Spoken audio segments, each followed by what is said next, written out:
There's only one. It sounded like two.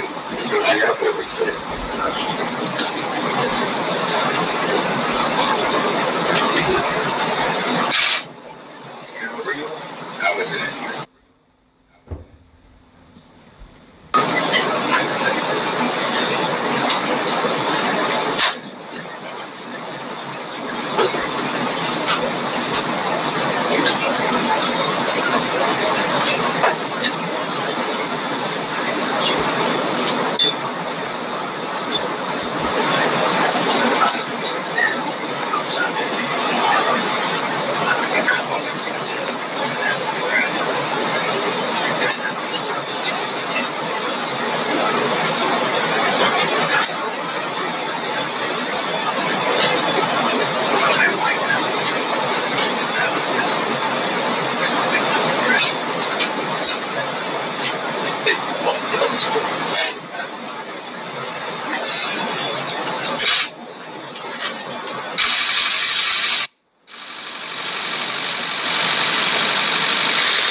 Thank you very much. Appreciate you being here. And good evening. As we continue to confront the China virus, we're rebuilding America's economy like nobody thought possible, actually. We're doing incredibly well. Stock market's up almost 300 points again today. While our economy is performing significantly better than Europe, which people have to understand very strongly, it's performing better than any market anywhere in the world, actually. At the same time, Europe has experienced a 40% higher excess mortality than the United States. And I will say that that's a significant number. We're working with Europe on their difficulties, and we are going to help them all the way. We're doing very well, as you know, in the vaccines and the therapeutics, but think of that. We have the strongest economy, performing economy in the world. We're up, I think it's $9 trillion since March, $9 trillion in value. That's a number that nobody's ever heard of before. We're also getting close to about a 50% number since March, which is incredible. So it's $9 trillion. It's almost 50%. In fact, I think it went above 50% today with the 300-point increase.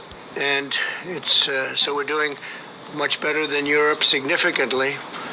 And at the same time, they added new judges into somebody's term, which happens seldom. But we have more than any. There's a record. Nobody's ever seen anything like this in one term. So we're going to have over 300 federal judges, and that's Court of Appeals judges, and that's just in the first term. It probably will finish out over 300, which is pretty amazing. The stock market's rebound signals a V-shaped recovery, stronger than our competitors anywhere in the world, stronger. If you look, you'll see exactly what we have. We lead the world. Japan is second, but in terms of dollar value, it's not even close. So there it is. A lot of great competitors: Europe, United Kingdom, Japan, China, Hong Kong. The United States is leading the world very substantially. The second slide, you'll see the virus-induced economic contraction in the United States has been far less severe than it was with our peers and peer nations. And you see that right there. There's the United States. And that's despite the fact that we've done more testing than any other nation in the world, that we've done more by far ventilators. We're building thousands and thousands of ventilators a month, and we're distributing them all over the world. We're helping other countries. But despite all of these factors, the shallowest contraction, which is a big deal. I'm sure you'd love to put them in your various media outlets. I know you want to get that out. If you want to leave the room early and do that, that would be fine. The rapid recovery, but it would be nice to report it. The rapid recovery of home builders' sentiment points to massive new construction, and we are doing massive amounts of construction of new homes, and that's because people have tremendous confidence. This is where we went, and the housing market has quickly rebounded. We were at a record, and now we're going to be at a record again very shortly. Those numbers are incredible. That's where we are. We had to turn off the economy, and now we're turning it back on, and that's beyond a V shape. This is going to be very strong. It's called a strong V. Automobile demand has increased 65% over the last 3 months. 65% automobile demand. And we're anticipating that that's going to go up even further, but that's more than anybody else. The manufacturing sector, remember, manufacturing is dead according to the past administration of Obama and Biden. Manufacturing is dead. You need a magic wand. Well, you don't need a magic wand. You need competence and capability. The manufacturing sector is booming, and the production index is at the highest reading since October of 18, which was an extraordinary period of time. And there we are. That's pretty good. These are numbers that nobody has seen until just recently, and now they're just coming out. These are numbers that are leading, I guess, stock market people. They're very smart people. I know many of them, and they're seeing things that they don't even believe. So the manufacturing sector is booming, and the production index is at its highest reading in a long, long time. The economy generated over 9 million jobs in the last 3 years, a record by far, and 12 million more jobs than experts predicted. So there you are. You look at that, and that's a record, and it's a record for the quarter. We had over 9 million, substantially more than 9 million jobs. So those are incredible numbers about our economy and how it's coming back.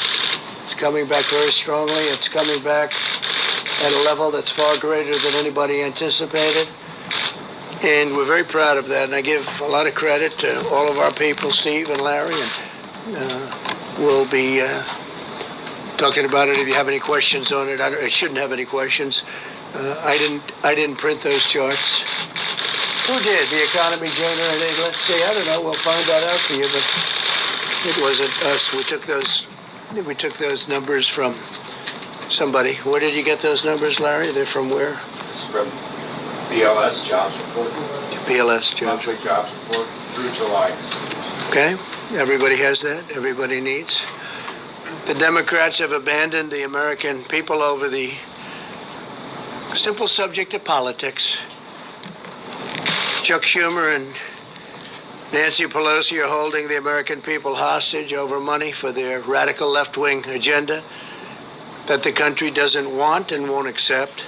For example, they've asked for a ridiculous $3.5 billion, that's billion, $3.5 billion for universal mail-in voting, a system riddled by fraud and corruption. You just look at what happened with the Carolyn Maloney race. They should do that race over, by the way.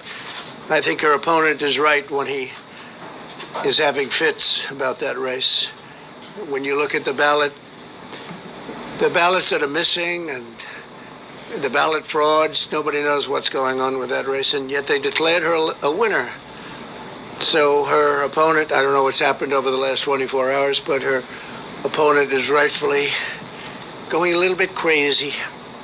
And then you look at what happened in Virginia, where they have 500,000 applications sent out at random to people that have no idea what happened, and they admitted they made a mistake. And many were sent to dead people, many were sent to, number were sent, I guess two, that at least, 2, 3, 4, were sent to dogs. One was sent to a cat. They're sent all over the place. That was in Virginia and Paterson, New Jersey.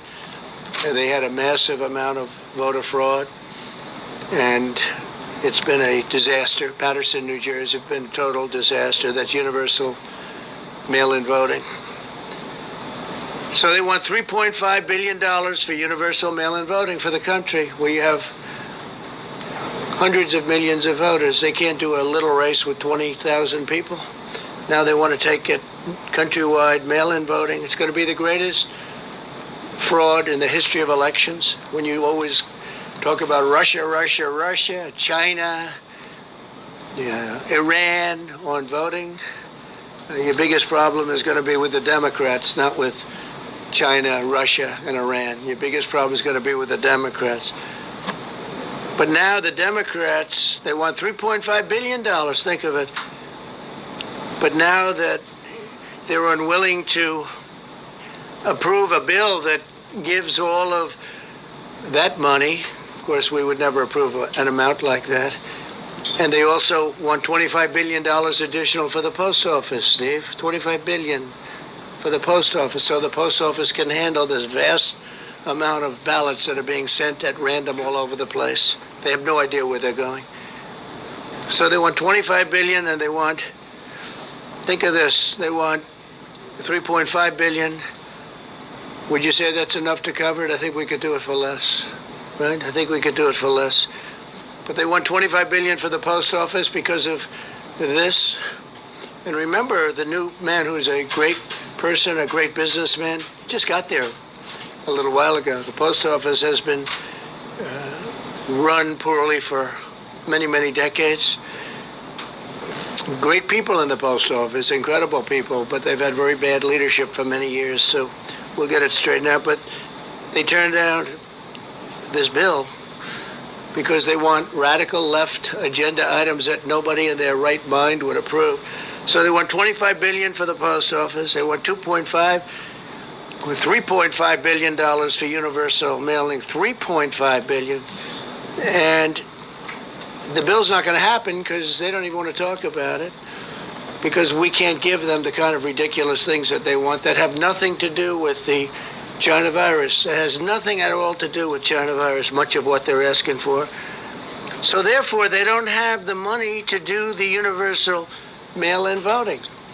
So therefore, they can't do it, I guess, right? Are they going to do it even though they don't have the money? They're asking for the $3.5 billion. They're asking for $25 billion for the post office so they can do this, I guess, and other things. At 25, I would hope it would be a lot of other things too. But therefore, they don't have it. They don't have the money to do the universal mail-in votes. It'll be the greatest rigged election in history. It'll be the greatest fraud ever perpetrated, other than perhaps what they did to my campaign, where they spied on my campaign, President Obama, Biden, and everybody else. And they got caught. Let's see what happens. This will be one of the greatest frauds in history. So they're admitting that they want $3.5 billion, and they're not going to do a deal that's good for the American people. Therefore, they're not going to get the $3.5 billion. Therefore, they can't do the universal mail-in vote. It's very simple. How are they going to do it if they don't have the money to do it? The Democrats are also holding up money for schools and hospitals and small businesses and state and local governments. They tried to stop Americans from getting unemployment insurance and protection from evictions, which is why I took this decisive action. And I did executive orders, which are now in full force and effect. And they're going forward. I signed a directive to provide a total of $400 of additional support for Americans who are unemployed due to the China virus. That's $400 more than the Democrats have provided. Remember that. That's $400 more than the Democrats have provided. Nancy and Chuck haven't provided anything. And remember this, President Obama, when we had a problem, a pretty big problem, a very big problem, you know what he gave? $25. He gave $25. So now they say, well, we want to give 500 or we want to give 600. They don't want to give. They don't want to give anything. They're not doing anything. But President Obama and Biden, Sleepy Joe, gave $25. 25. And they'll complain, oh, we want to give more. Well, we're giving $400, and that's now in the works, and that'll be getting out to the people soon, Steve, okay? Remember that, $25 is what they gave the last time, 25. I want to make it unmistakably clear that I'm protecting people from evictions. They didn't want to do that. The Democrats didn't want to do a protection from evictions, people getting evicted because of the coronavirus or the China virus, whatever you want to call it. We have 20, now we're up to 21 different names. All we know is it came out of China and it shouldn't have. They should have stopped it. Under my executive order, HUD, HHS, and CDC have been directed to ensure renters and homeowners that they can stay safely in their homes. They're not going to be evicted. They are not going to be evicted. And those letters have already been sent out, Steve, so you'll make sure of that. I'm providing a payroll tax holiday to all Americans earning less than $100,000 per year, meaning bigger paychecks for working families through the end of 2020. That's a tremendous amount of money that's being supplied and given to families. Tremendous.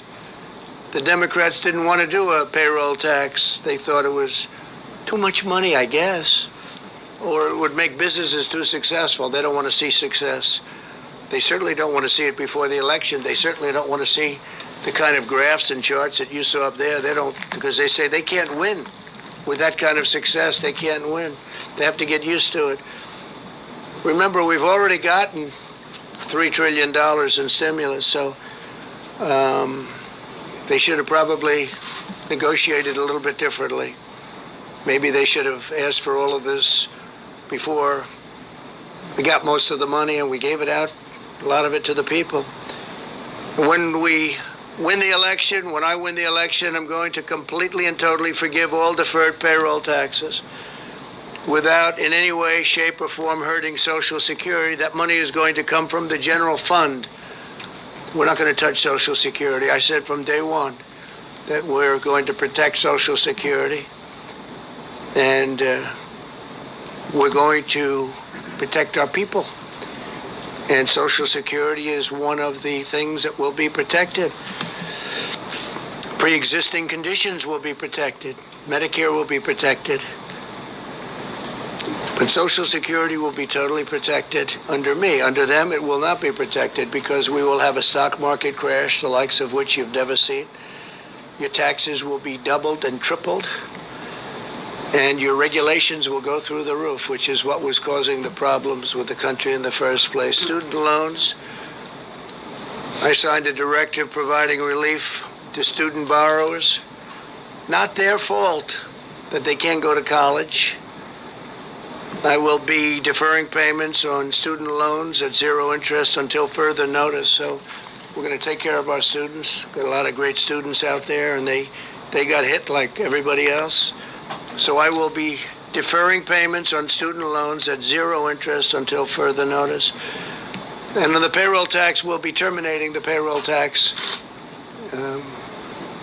after I hopefully get elected. We'll be terminating the payroll tax, so that will mean anywhere from $5,000 to even more per family, and also great for businesses and great for jobs. A lot of people will be very happy to hear that. A lot of the great, certainly conservative economists will be great to have. They think that's the greatest thing we can do. That's better than the payments. That's better than anything else. But it's a lot of money, and it's going right directly to the people, and it goes there very easily. But it also creates stronger companies to employ the people. So we will be, on the assumption I win, we are going to be terminating the payroll tax after the beginning of the new year. Today I met with parents, students, teachers, and health experts to discuss the vital importance of safety and safely reopening America's schools. This evening, I'll outline the common sense recommendations that should guide schools as they reopen with precautions. We want to be very, very safe and very careful, so precautions in place. Our strategy to safely reopen schools mirrors our approach nationwide as we race toward the competition and the completion. We're competing with others, but I'm not competing with anyone. We just want to have a vaccine. We're dealing with other countries, and we want them to do well. We're giving them whatever information they need. We're all working towards something that will happen before the end of the year, maybe substantially before, but before the end of the year. And therapeutics will happen likewise even sooner. But we're looking for that responsible path forward to shelter those at highest risk while allowing those at lower risk to resume work and school and play football. Go play football. I spoke to some of the great football players, college players, Trevor, and a lot of great players called Coach O. A lot of fantastic people I got to speak to, athletes, leaders. They want to play football. Let them play. Let them play. And they feel safer on the field than they do walking around and doing nothing. So hopefully that will happen. And hopefully when they play football, they will proudly stand for the national anthem, and they will proudly stand and respect the American flag. Or at least I'm not watching. I can't speak for others, but based on what I see now and based on what I'm looking at with respect to the NBA at this point, a lot of people agree with me. So we would like to request people, you stand proudly for the flag and for the national anthem. In the months since the virus arrived, we've learned a great deal. While this is a dangerous and highly infectious disease, it primarily affects the oldest segment of our population or those with chronic health issues. The United States has the largest nursing home and assisted living home population in the Western world by far. Nearly half of all of the deaths from the China virus in the United States have occurred in nursing homes and long-term care facilities. The median age of those who succumb to the virus is 78 years old. These findings underscore that all Americans must continue to apply extreme vigilance in protecting our elderly population and those with chronic conditions. Outcomes are very different for younger Americans without serious health issues, tremendously different. They can often expect mild or moderate symptoms or even no symptoms whatsoever. They have very strong immune systems. We've learned even more so than we ever thought. In a typical year, approximately 5 times as many Americans under the age of 65 die from heart disease as have so far been lost to the coronavirus from the same age group. That's an interesting statistic. Blessedly, children appear to face the lowest risk of all. It's 99.995% of all fatalities are adults. Think of that, 99.95. That is extremely close to 100% of all fatalities are adults. Children often have only mild symptoms, and medical complications are incredibly rare, very, very, very rare. Those that do face complications often have underlying medical conditions. In each of the last 5 years, the flu resulted in more deaths of those under 18 in the United States than have been lost thus far to coronavirus by far. The flu does kill young people. Given these considerations, we believe many school districts can now reopen safely, provided they implement mitigation measures and health protocols to protect families, protect teachers, and protect students. All families should be empowered to make the decision that is right for their own circumstances. This is especially important if a child has underlying health conditions or lives with a parent or grandparent who is at a high risk. And one of the things we'd like to do is when we make payment to schools, because we spend a lot of money on schools, we'd like to make the payment directly to the student or to the child. And that would mean to the parents essentially, but to the child. We want to follow the child so that if a school is closed, the family can go to another school, maybe in another area, but they can do it, and would like to make that payment. Rather than paying a school that's closed, would rather pay directly. We're following the child, where the child goes, and we want to pay the family, pay the child, and then the family can take care of the cost. And we're trying to get that approved too, but the Democrats don't like doing anything unless it means doing for the union, which controls Nancy and controls Chuck 100%. And I have nothing wrong with the union. I have great respect. Very few people do I respect more than a great teacher. It's a tremendous talent. They're really underappreciated. These are phenomenal people with tremendous talent. The great ones are among the most important people we have in this country.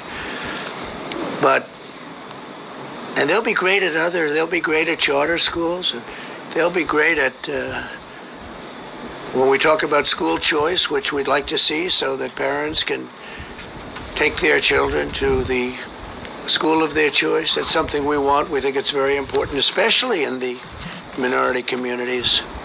They want it so badly. African American, Hispanic American, Asian American, they want it so badly. But the two people I mentioned, Nancy and Chuck, they're totally controlled by the heads of the union. I think the teachers like us a lot. We're taking care of our teachers. We want to take care of our teachers. But we cannot indefinitely stop 50 million American children from going to school and harming their mental, physical, emotional, and academic development and inflicting long-term lasting damage.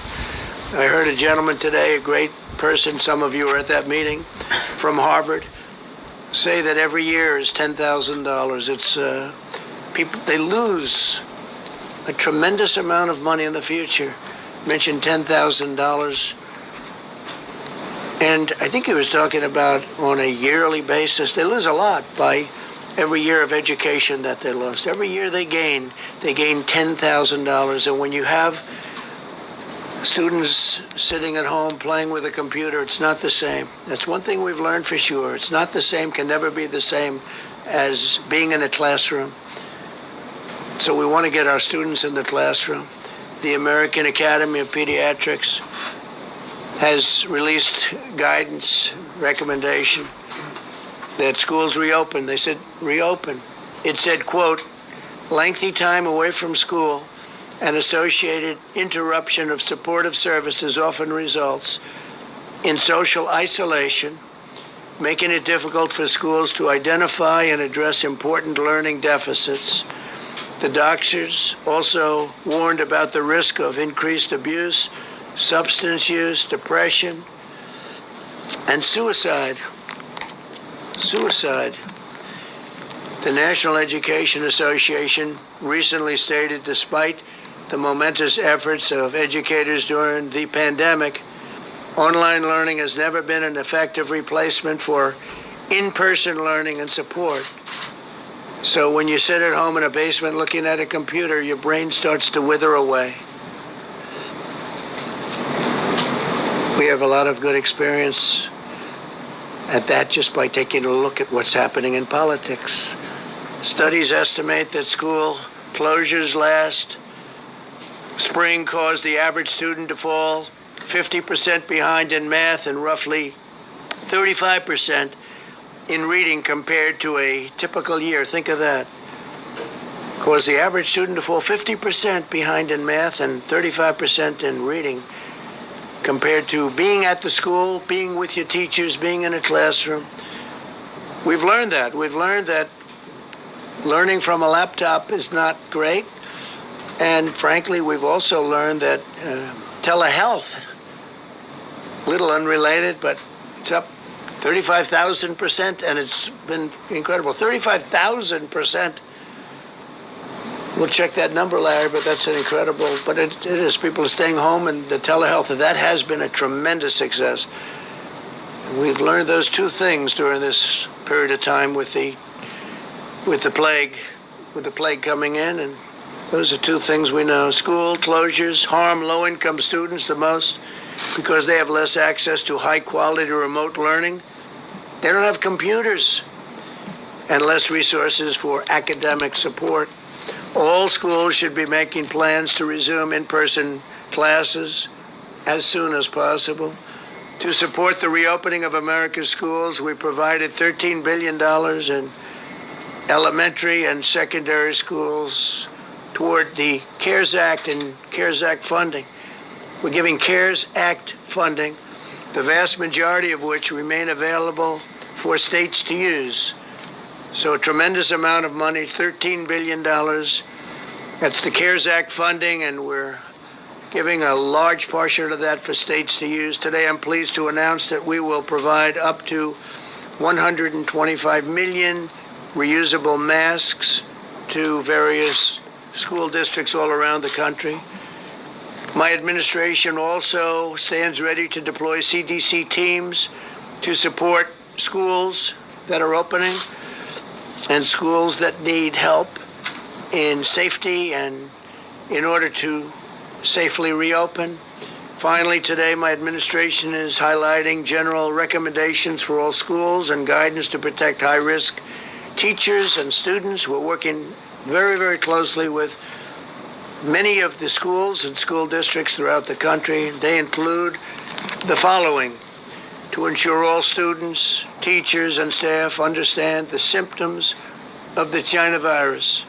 Require all students, teachers, and staff to self-assess their health every morning before coming to school. Encourage frequent hand washing or hand sanitizing during the school day, beginning upon entrance to school, and ensuring that hand washing facilities are widely available throughout the school. And for the most part, schools have been very good at that. Minimize large indoor gatherings. Hold large gatherings outdoors whenever possible. Maintain high standards of hygiene and ventilation within the classrooms, including keeping windows and doors open whenever possible, and running fans and air conditioning units whenever possible. Require students, teachers, and staff to socially distance around high-risk individuals and socially distance whenever possible in any event. Encourage the use of masks when social distancing is not possible. Post instructions regarding hygiene and social distancing all over the school and all around the school. We encourage schools to adopt these measures. We've been working with so many of them, and to the best of my knowledge, virtually every one of them agrees to do that. While we're also providing high-risk teachers and students options to engage in distance teaching or learning. We're working on that also. College-age students also continue to be one of the lowest risk demographics. More than 99.8% of the deaths from this horrible disease, the invisible enemy, we call it, occur in people over 24 years of age. Think of that, 99.8% occur in people over 24 years of age. For this reason, it could be safer for them to live at a school rather than live with their older parents or grandparents. They got to go to school. We got to open up. We got to open up our schools and open up our businesses. And a lot of it has been open, but we can do better. As we move forward, the number of cases is not by any means the most important metric to focus on, because the fact is we have more cases because we have far more testing than any country in the world. There's no country that's even close. We've done more testing and better testing than any country, and many of these countries that the media was putting up as a shining example of success, they're right now in massive outbreaks. You see what's going on in many of the countries that you constantly mention.